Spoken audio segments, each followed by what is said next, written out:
죽은 사람과 소통하는 3가지 방법에 대해 알려드리겠습니다. 가족이나 친척, 지인 중 누군가가 세상을 떠났다면 그 슬픔과 고통은 이루 말할 수 없을 것이다.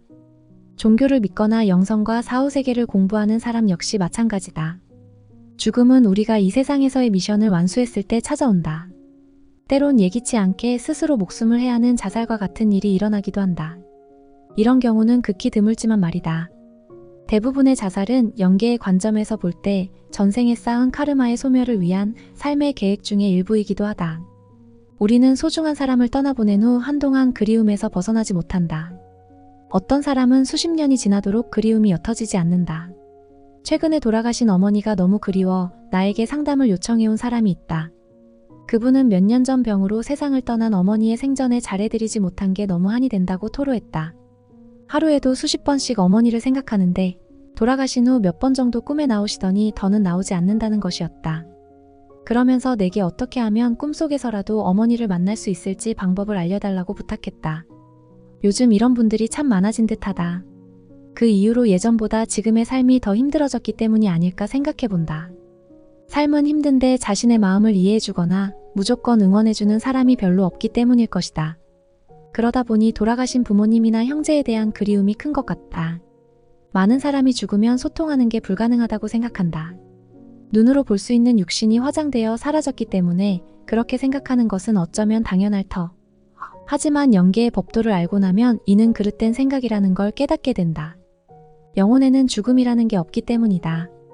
우리가 알고 있는 죽음 같은 것은 영혼에는 없다. 우리가 사고나 재해, 병으로 세상을 떠나게 되더라도 육신만 사라지지 영혼은 사라지지 않는다. 인간의 눈에 보이지 않는 차원으로 이동해가는 것일 뿐이다. 죽음을 정확하게 묘사하자면 차원 이동이다. 지상계에서 영혼의 세계로 이동하는 것이니까. 죽은 사람의 영혼을 정말 만날 수 있을까? 먼저 세상을 떠난 부모님을 만나 안부도 묻고 대화도 나눌 수 있을까? 내 대답은 그렇다. 다만 죽은 사람은 육신이라는 옷을 입고 있는 우리와는 다른 방법으로 소통해야 한다는 것을 알아야 한다. 죽은 사람과 소통하는 방법으론 여러 가지가 있다. 그 가운데 영혼들이 주로 사용하는 3가지 방법이 있다.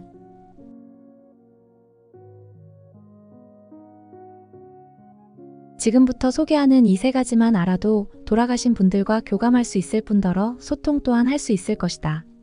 첫째, 꿈을 통해 소통한다. 죽은 사람은 물질로 이루어진 육신이 없다. 그래서 죽은 사람이 살아있는 사람과 가장 쉽게 소통하는 방법은 꿈이다.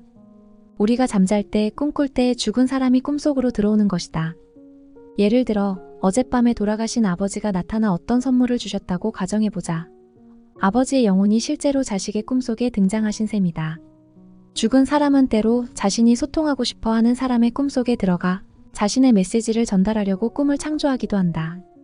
어떤 경우에는 꿈속에 여러 이미지를 추가해 꿈을 편집하기도 한다. 이는 마치 우리 유튜버가 영상을 제작할 때 여러 이미지를 추가하는 것과 같다. 죽은 사람이 꿈에 나왔을 때는 그냥 꿈이라고 여겨선 안 된다. 어떤 메시지를 전달하기 위해 찾아오셨다는 것을 기억해야 한다. 둘째, 노래를 통해 메시지를 전달한다. 죽은 사람은 때로 노래를 통해 상대에게 메시지를 전달한다. 한 가지 예를 들어보겠다. 어떤 부인이 몇 년 전 교통사고로 떠나보낸 남편과 특정한 노래를 즐겨 들었다. 자주 남편을 그리워하면서 힘든 시간을 보내고 있었다. 그러던 중 한 지인이 공동 창업을 하자고 거듭 설득하는 바람에 어쩔 수 없이 함께하기로 했다. 마음은 영 내키지 않았지만 말이다. 그런데 며칠 전부터 자꾸만 남편이 좋아했던 노래를 라디오와 유튜브에서 듣게 되었다. 죽은 남편이 떠오르는 건 당연지사. 이처럼 고인이 생전에 좋아했던 음악을 며칠 동안 반복적으로 듣게 되면 거기에 어떤 메시지가 담겨 있음을 알아채야 한다. 바로 지인과의 공동 창업은 절대 안 된다는 메시지를 전하려는 것이다. 셋째, 직접 모습을 드러내어 소통한다. 우리는 누군가와 전화나 카카오톡으로 대화할 때 상대가 잘 이해하지 못하면 답답함을 느낀다. 알려주고 싶은 메시지가 너무나 중요한 것이라면 만나서 이야기하자고도 한다. 이는 죽은 사람 역시 마찬가지다. 살아있는 사람의 꿈을 통해 또는 반복된 노래를 통해 메시지를 들려주었는데도 상대가 알아차리지 못하면 죽은 사람이더라도 너무나 답답할 건 인지상정. 답답함을 넘어 안타까움이 크기도 할 터.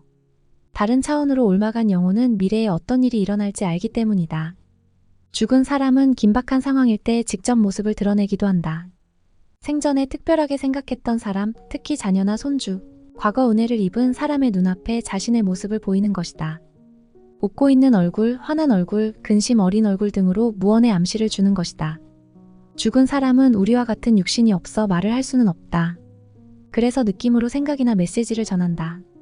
죽은 사람과 소통하는 3가지 방법을 설명했다. 많은 사람이 돌아가신 어머니, 아버지 혹은 형제가 너무 그립다며 꿈속에서라도 만날 수 있는지 도움을 요청해 온다. 내가 운영하는 네이버 카페 한책협에 가입해 1:1 상담을 신청하시는 분들도 많다.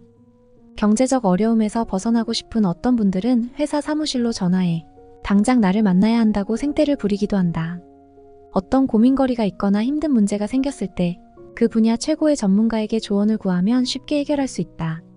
그런데 가깝다는 이유로, 믿어준다는 이유로 가족이나 지인들에게 고민을 토로했다가 더 큰 낭패를 보는 사람들도 많다. 고민을 털어놓은 게 오히려 약점으로 작용해 마음고생을 하는 분들을 너무나 많이 봤다. 영적인 문제, 경제적 어려움, 진로, 종교 생활에 대한 괴로움 등의 고민이 있다면 반드시 나를 찾아와 조언을 구하길 바란다. 현재 내가 운영하고 있는 유튜브 채널 금성에서 온 남자 슈카이브와 라엘 금성에서 온 남자에 업로드되어 있는 영상들을 참고해도 많은 도움이 될 것이다. 육신을 벗고 다른 차원으로 이동해간 사람이 살아있는 사람의 꿈에 나오는 것은 좋지 않다. 죽은 사람은 영계에서 다양한 과정을 밟느라 분주하기 때문이다. 그런데 고인이 자주 꿈에 나온다면 좋은 일보다 어떤 어려움이 생길 수 있음을 암시하는 것이다. 이럴 땐 자신과 주변을 돌아보는 것이 바람직하다.